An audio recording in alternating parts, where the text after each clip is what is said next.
Derek Carr has been on the open market for a week. Derek Carr got a 4-week head start on free agency when the Raiders cut him the day before his presence on the roster would have resulted in $40.4 million in salary guarantees.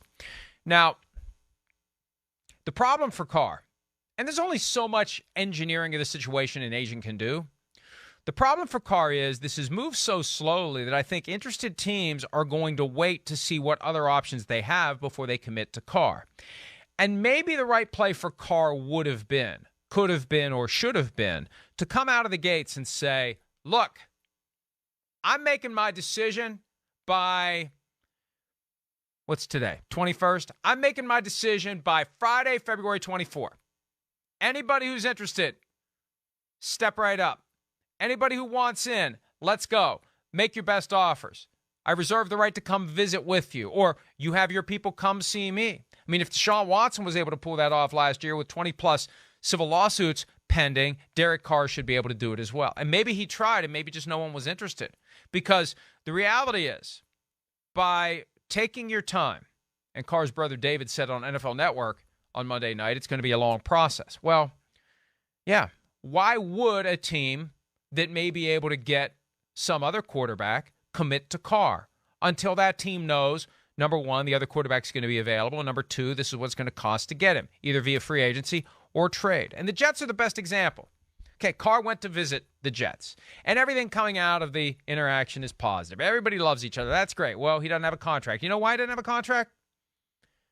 Jets are waiting to see what Aaron Rodgers does when he emerges from that meat locker he's been hiding in, if he's even in it now. God forbid we suggest he's in it incorrectly and then get called out on McAfee's show.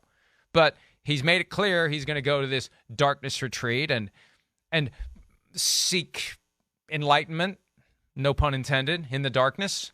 But if you're the Jets, you want to wait and see, because we don't know what it's going to take to get him from the Packers. We don't know how much they're going to want. If they truly are done with him, maybe they aren't going to want multiple first-round picks. Maybe we can work out a reasonable deal. Maybe we'll gladly take on $60 million, knowing that he may retire after only 1 year, but at least we get 1 year with Aaron Rodgers. And Aaron Rodgers, even at 39, better than Derek Carr. Look, Derek Carr's not a franchise quarterback, and that's okay.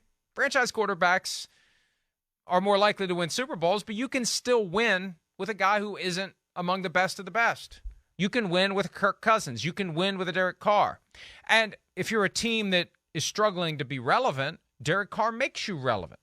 And the Jets may be good enough defensively and good enough around Derek Carr that they don't need Aaron Rodgers. They don't need a franchise quarterback. But still, before you make the decision, if you're the Jets, you just want to know.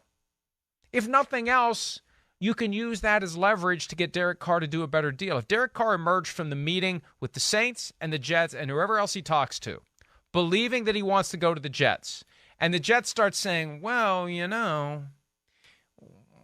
we kind of got a shot to get Aaron Rodgers. Maybe Derek Carr softens his demands a little bit in order to get that spot, in order to get the Jets to not sign, trade for, and pay Aaron Rodgers. So, bottom line is this.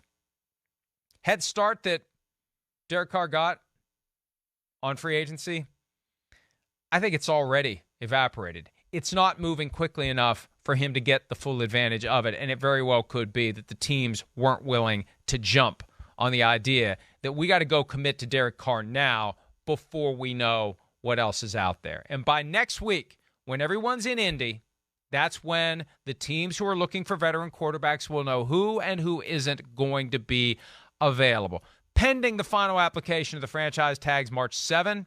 But, you know, we assume the Ravens are going to do it with Lamar Jackson. We assume the Giants are either going to sign Daniel Jones or do it with him.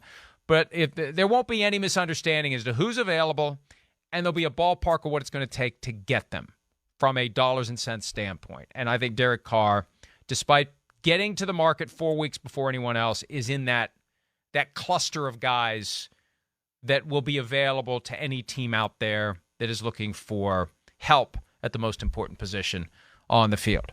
Hi, it's Mike Florio. Thanks for watching PFT on YouTube. Hit subscribe for the latest news and analysis from Pro Football Talk.